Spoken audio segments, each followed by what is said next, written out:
साथियों नमस्कार। स्वागत है आपका बाल विकास की कक्षा में।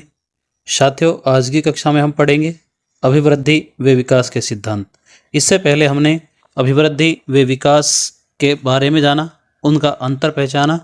तो अब हम आपको आज की कक्षा में अभिवृद्धि और विकास के जो सिद्धांत हैं उनके बारे में चर्चा करेंगे, उनको समझेंगे। अगर आप चैनल पर नए हैं तो चैनल को सब्सक्राइब करें, वीडियो को लाइक और शेयर करें। तो साथियों अभिवृद्धि और विकास के सिद्धांत, अभिप्राय यह है कि जो बालक है यानी जो मनुष्य है वो उसकी अभिवृद्धि और विकास किस तरह से होता है, इसके बारे में कुछ सिद्धांत तो दिए गए हैं मनोवैज्ञानिकों के द्वारा, तो उनका अध्ययन हम करने जा रहे हैं। तो पहला सिद्धांत हम पढ़ेंगे अभिवृद्धि और विकास का। ये मानव विकास के सिद्धांत हैं, आप ये ध्यान रखिएगा। यानी अभिवृद्धि विकास हम किसका पढ़ रहे हैं? मनुष्य का पढ़ रहे हैं, बालक का पढ़ रहे हैं। तो एक सिद्धांत है विकास की दिशा का सिद्धांत। और देखिए विकास की दिशा का सिद्धांत क्या होता है, यानी विकास जो है वो किस दिशा में होता है, ये अपन को जानना है।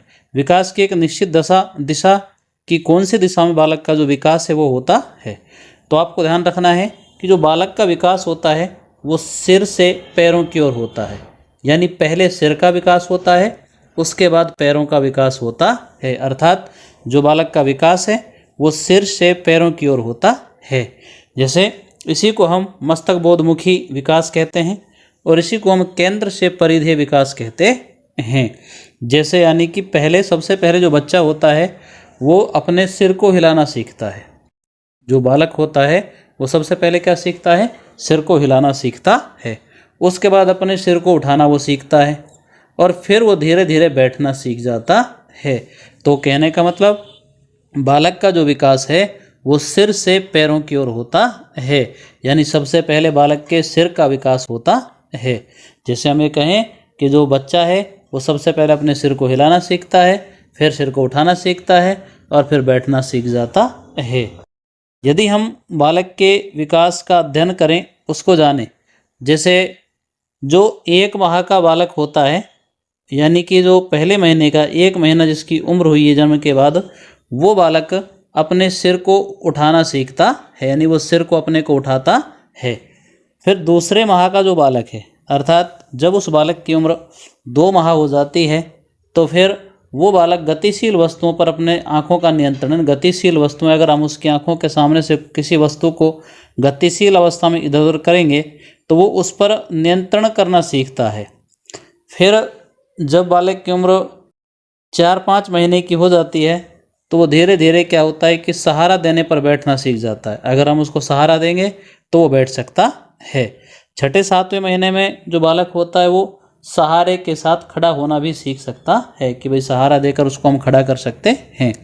और 8वें-9वें महीने का जो बालक होता है, जिसकी उम्र 8-9 महीने के लगभग हो जाती है, उससे थोड़ी ज़्यादा हो जाती है, तो यानी 8-9 महीने के बाद जो बालक होता है वो बिना सहारे से खड़ा होना भी सीख लेता है। यानी कि आप उसको कोई सहारा मत दो लेकिन फिर भी वो खड़ा हो सकता है। जब बालक 1 वर्ष का हो जाता है तो फिर वो चलना सीख जाता है। धीरे धीरे वो कदम उठाना सीखता है, यानी वो चलना सीख जाता है। और जो 2 वर्ष का बालक है, 2 वर्ष का बालक तो दौड़ना भी यानी तेज़ गति से चलना भी सीख लेता है, टेढ़ी मेढ़ी लकीरें भी खींचना सीख जाता है। और 3-4 वर्ष का जो बालक है फिर वो कूदना, ट्राईसाइकिल वगैरह चलाना, ऐसी इन गतिविधियों को सीख जाता है। तो इस प्रकार से ये बालक का एक विकास है कि बालक प्रथम माह में सिर को उठाना सीख लेता है। इसी प्रकार उसका विकास जो है एक निश्चित दिशा में होता रहता है। तो साथियों ये है विकास की दिशा का सिद्धांत। इसमें आपको ध्यान रखना है कि बालक का जो विकास होता है वो हमेशा सिर से पैर की ओर होता है। पहले सिर का विकास होगा, फिर विकास जो है वो पैरों की ओर होगा। इसी को हम केंद्र से परिधेय विकास कहते हैं या फिर मस्तक बोधमुखी विकास कहते हैं। जैसे सबसे पहले बच्चा सिर को उठाना सीखेगा और सिर को हिलाना सीखेगा, फिर सिर को उठाना सीखेगा और फिर धीरे धीरे वो बैठना सीख जाता है। तो ये होता है विकास की दिशा का सिद्धांत। प्रश्न बनता है कि विकास की दिशा क्या है, अर्थात विकास किस दिशा में होता है? तो विकास सिर से पैर की ओर होता है। तो ये विकास की दिशा का सिद्धांत है। अब हम आगे बढ़ते हैं। साथियों हम दूसरा सिद्धांत पढ़ेंगे, निरंतर विकास का सिद्धांत। तो देखिए निरंतर विकास का सिद्धांत क्या होता है कि जो विकास की प्रक्रिया होती है वो एक शाश्वत प्रक्रिया है, यानी कि वो निरंतर चलती रहती है। शाश्वत का मतलब जो निरंतर है, ठीक है। तो विकास की जो प्रक्रिया है वो एक शाश्वत प्रक्रिया है जो कि निरंतर चलती रहती है। ये निरंतर विकास का सिद्धांत बताता है हमको, ये कहता है कि जो मनुष्य का विकास है उसकी जो प्रक्रिया है विकास की, वो एक शाश्वत प्रक्रिया है जो कि निरंतर चलती रहती है, कभी रुकती नहीं है। परिवर्तन जो होते हैं वो अचानक नहीं होते वरन लगातार होते रहते हैं। या निरंतर विकास का जो सिद्धांत वो ये कहता है कि जो परिवर्तन है वो परिवर्तन अचानक से नहीं होते वरन वो लगातार होते रहते हैं। लेकिन कुछ परिवर्तन ऐसे होते हैं जो दृष्टिगोचर होते हैं, हमको दिखाई दे जाते हैं, और कुछ परिवर्तन अदृश्य होते हैं जो कि हमको दिखाई नहीं देते हैं। तो ये निरंतर विकास का सिद्धांत कहलाता है। अर्थात विकास की जो प्रक्रिया वो शाश्वत प्रक्रिया है जो कि निरंतर चलती रहती है, और परिवर्तन कभी भी अचानक से नहीं होते हैं वरन वो लगातार होते रहते हैं। लेकिन वो कुछ परिवर्तन ऐसे होते हैं जो कि दृष्टिगोचर होते हैं, जो हमें दिखाई देते हैं। कुछ ऐसे होते हैं अदृश्य, यानी कि जो हमें दिखाई नहीं देते हैं। निरंतर विकास के सिद्धांत के बारे में स्किनर ने कहा है कि जो विकास की प्रक्रियाओं की निरंतरता का सिद्धांत केवल इस बात पर बल देता है कि व्यक्ति में कोई आकस्मिक परिवर्तन नहीं होते। आकस्मिक का मतलब अचानक से कोई परिवर्तन नहीं होता है, बल्कि परिवर्तन की जो प्रक्रिया है वो शाश्वत है, वो निरंतर चलती रहती है। लेकिन कुछ परिवर्तन दृष्टिगोचर हो जाते हैं, यानी जो हमें दिखाई दे जाते हैं, और कुछ ऐसे होते हैं अदृश्य होते हैं जो कि हमको दिखाई नहीं देते हैं। तो ये है निरंतर विकास का सिद्धांत। कहने का मतलब जो मनुष्य का विकास होता है, वो जो बालक होता है, उस बालक का जो विकास है उसकी जो प्रक्रिया है वो एक शाश्वत प्रक्रिया होती है, निरंतर चलती रहती है, और परिवर्तन कभी अचानक नहीं होते हैं वरन तो धीरे धीरे होते रहते हैं। लेकिन कुछ हमको दिखाई दे जाते हैं और कुछ अदृश्य होते हैं जो अपन को दिखाई नहीं देते हैं। यह है निरंतर विकास का सिद्धांत। अब हम अगला सिद्धांत पढ़ते हैं। साथियों, अगला विकास का सिद्धांत कहता है कि समान प्रतिमान का सिद्धांत।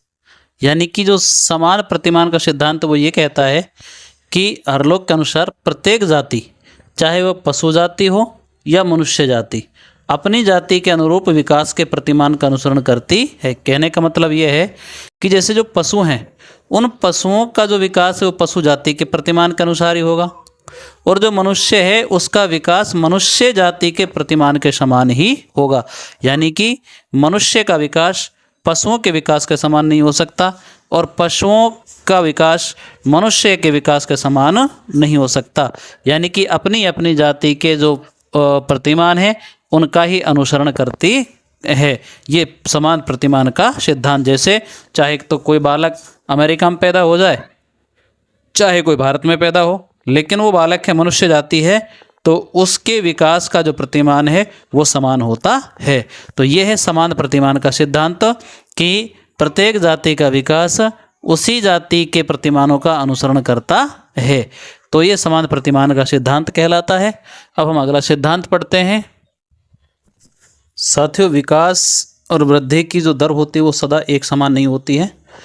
हम वृद्धि और विकास के चौथे सिद्धांत की यदि बात करें तो वो ये कहता है कि वृद्धि और विकास इन दोनों की दर जो होती है वो समान नहीं रहती है, यानी वो अलग अलग होती है। जैसे यानी विकास जो है वो तो निरंतर होता रहता है, क्योंकि विकास की जो प्रक्रिया है एक शाश्वत प्रक्रिया है, निरंतर विकास होता रहता है। लेकिन जो विकास की और वृद्धि की गति है वो सदैव एक जैसी नहीं रहती है, समान नहीं रहती है। जैसे हम ये कहें कि जो शैशवावस्था में जो विकास की गति होती है वो बहुत तेज़ होती है, यानी कि जो गति है विकास की वो सबसे ज़्यादा तेज़ शैशव अवस्था में होती है, और बाद में धीरे धीरे वो धीमी पड़ जाती है। ऐसे ही पुनः वो फिर किशोर अवस्था जब आती है तो किशोर अवस्था में पुनः विकास की गति तेज हो जाती है, और फिर कुछ समय पश्चात वो धीमी पड़ जाती है। तो कहने का मतलब ये है कि जो विकास और वृद्धि है उसकी दर सदैव एक समान नहीं रहती है। शैशव अवस्था में विकास की और वृद्धि की दर हमेशा तेज होती है, वो बाद में धीरे धीरे मंद पड़ जाती है, और पुनः एक बार किशोर अवस्था में आकर के फिर वो तेज हो जाती है, और कुछ समय पश्चात वो धीमी पड़ जाती है। तो कहने का मतलब वृद्धि और विकास की दर एक समान नहीं होती। अब हम अगला नियम पढ़ते हैं। साथियों, अगला विकास और वृद्धि का सिद्धांत यह है कि विकास क्रम का सिद्धांत। हम पांचों पढ़ रहे हैं। विकास क्रम का सिद्धांत यानी कि विकास और वृद्धि का एक निश्चित क्रम होता है। जैसे हम ये कहें कि बालक पहले गर्भावस्था में होता है, उसके बाद फिर उसका जन्म हो जाता है तो शैशवावस्था होती है, उसके बाद शैशवावस्था से आगे फिर बाल्यावस्था में प्रवेश करता है, इसके बाद वो फिर किशोरावस्था में आता है और किशोरावस्था के बाद निरंतर वो विकास करता रहता है। तो इस प्रकार से विकास क्रम का क्या है, एक निश्चित सिद्धांत। ऐसे ही बालक पहले सुनना सीखता है, फिर वो बोलना सीखता है, उसके बाद पढ़ना और उसके बाद लिखना। ये भी विकास का एक निश्चित क्रम है। पहले सुनना सीखेगा, फिर बोलेगा, फिर पढ़ेगा और फिर लिखेगा, यानी LSRW का नियम इसको कहते हैं, यानी कि listening, speaking, reading and writing. तो ये LSRW अर्थात पहले बालक सुनना सीखता है, फिर बोलना, फिर पढ़ना और फिर लिखना। तो कहने का मतलब बालक या मनुष्य का जो विकास है वो एक निश्चित क्रम में होता है। और इसके बारे में गैसेल ने कहा भी है कि मानव का विकास एक निश्चित क्रम में होता है। तो ये है विकास क्रम का सिद्धांत। कहने का मतलब ये हुआ कि मनुष्य का या बालक का जो विकास है वो एक निश्चित क्रम में होता है। पहले गर्भावस्था में होता है, फिर शैशवावस्था में आता है, बाल्यावस्था में, किशोरावस्था में, और इस प्रकार वो निरंतर विकास वृद्धि करता रहता है। और वृद्धि तो निरंतर नहीं करता है, लेकिन विकास निरंतर करता रहता है, क्योंकि वृद्धि तो एक निश्चित आयु तक ही होती है, उसके बाद वो रुक जाती है। ऐसे ही बालक सुनना सीखता है पहले, फिर बोलना, फिर पढ़ना और फिर लिखना सीखता है। तो यह विकास क्रम का सिद्धांत, इसे एक निश्चित क्रम में विकास होता है। अब हम अगला सिद्धांत पढ़ते हैं। साथियों, एक नियम होता है एकीकरण एवं परस्पर संबंध का सिद्धांत। देखिए, एकीकरण एवं परस्पर संबंध का सिद्धांत, ये सिद्धांत ये कहता है कि बालक पहले पूर्ण अंक को चलाना सीखता है और बाद में अंक के भागों को चलाना सीखता है। कहने का मतलब जैसे हम ये कहें कि हम पहले अपने पूरे हाथ को, जो बालक है वो पूरे हाथ को हिलाना सीखेगा, उसके बाद उस हाथ के भाग यानी अंगुलियों को वो हिलाना चलाना सीखेगा। तो ये एकीकरण का सिद्धांत होता है। और परस्परता इसमें इस प्रकार होती है कि जो बालक का मानसिक और संवेगात्मक या शारीरिक विकास होता है वो परस्पर संबंधित होते हैं, आपस में एक दूसरे संबंध होते हैं, क्योंकि जो बालक का मानसिक विकास है वो उसके संवेगात्मक और उसके शारीरिक विकास, इन दोनों क्या करता है, वो प्रभावित करता है। ऐसे ही बालक का जो संवेगात्मक विकास होता है वो मानसिक विकास को भी प्रभावित करता है। तो कहने का मतलब ये एक दूसरे से परस्पर संबंध होते हैं। तो इसको हम एकीकरण एवं परस्पर संबंध का सिद्धांत कहते हैं।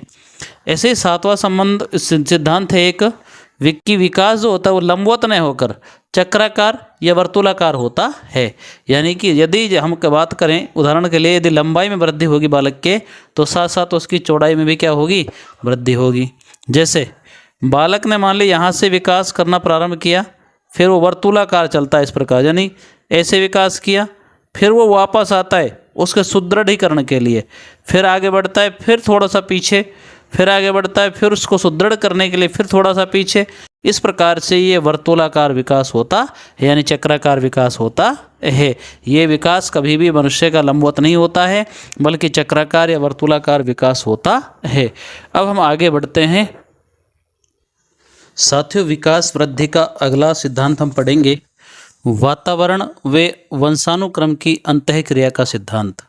तो वातावरण व वंशानुक्रम की अंतःक्रिया क्या है, यानी कि हम ये कह सकते हैं कि जो बालक है उस बालक का विकास न केवल वंशानुक्रम और वातावरण के कारण होता है, अपितु दोनों की अंतःक्रिया के कारण होता है। यानी जो बालक का विकास और अभिवृद्धि है वो न केवल वंशानुक्रम के कारण, देखिए वंशानुक्रम एक ऐसा कारक है जो कि बालक के विकास को प्रभावित करता है, और वातावरण भी ऐसा कारक है जो बालक के विकास को क्या करता है, प्रभावित करता है।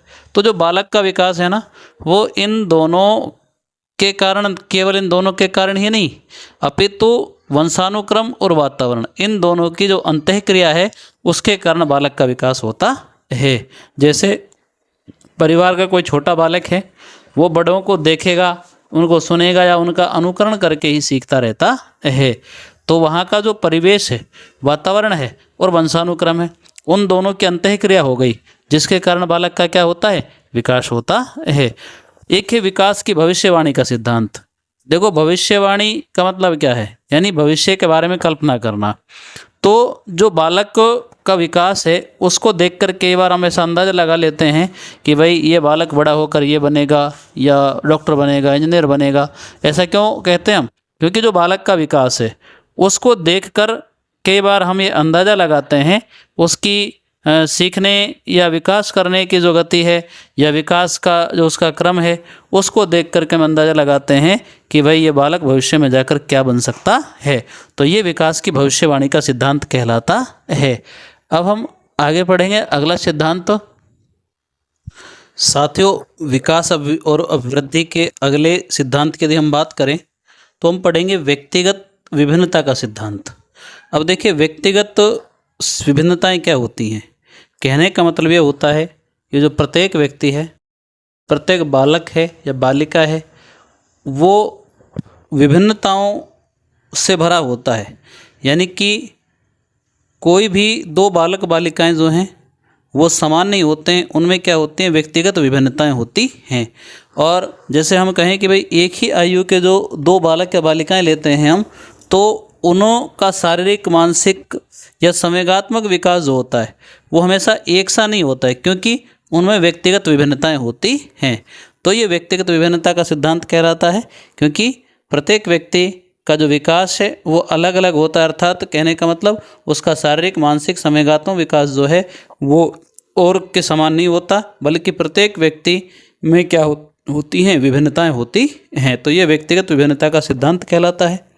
एक सिद्धांत होता है सामान्य से विशिष्ट क्रियाओं का सिद्धांत, यानी कि सामान्य से विशिष्ट क्रियाओं का सिद्धांत। और इस क्रिया के जो समर्थक हैं वो हरलोक हैं। यानी सामान्य से विशिष्ट क्रियाओं का जो सिद्धांत है, जो हरलोक हैं, वो इसके समर्थक माने जाते हैं। तो ये सिद्धांत क्या है? इसका मतलब ये है कि जो बालक है वो पहले सामान्य क्रियाएं और बाद में विशिष्ट क्रियाएं सीखता है या करता है। यानी कि पहले जो बालक है पहले वो सामान्य क्रिया करता है और फिर कैसी क्रियाएं करता है, विशिष्ट क्रियाएं करता है। यानी कि हर लोग कहते हैं कि विकास की सब अवस्थाओं में बालक की प्रतिक्रियाएं विशिष्ट बनने से पूर्व सामान्य प्रकार की होती हैं। जो हर लोग हैं वो ये कहता है कि जो बालक की क्रियाएं होती हैं वो बालक की क्रियाएं विकास की सब अवस्थाओं में पहले सामान्य होती हैं और उसके बाद विशिष्ट होती हैं। ऐसा हर लोग कहते हैं। हम ये कह सकते हैं जैसे कोई बालक है वो पहले क्या करता है कि वो कुछ शब्दों को सीखता है, सामान्य शब्द सीखता है, जैसे सभी पक्षियों को चिड़िया कहना। अब बालक क्या है, जैसे वो पहले जो पक्षी उड़ते हुए दिखाई देते हैं उनको सबको वो क्या कहता है, चिड़िया कहता है। उसके बाद धीरे धीरे वो विशिष्टता की ओर बढ़ता है और वो उनको पहचानने लगता है कि भाई ये चिड़िया है, ये कौवा है, ये कबूतर है, ये तोता है। ये इस प्रकार से वो विशिष्टता की ओर जाता है। ऐसे बालक पहले सामान्य शब्दों को बोलता है और उसके बाद विशिष्ट शब्दों को सीखता है। ये होता है सामान्य से विशिष्ट क्रियाओं का सिद्धांत। अब हम बात करते हैं कि संचय और पुनरावृत्ति का सिद्धांत क्या होता है।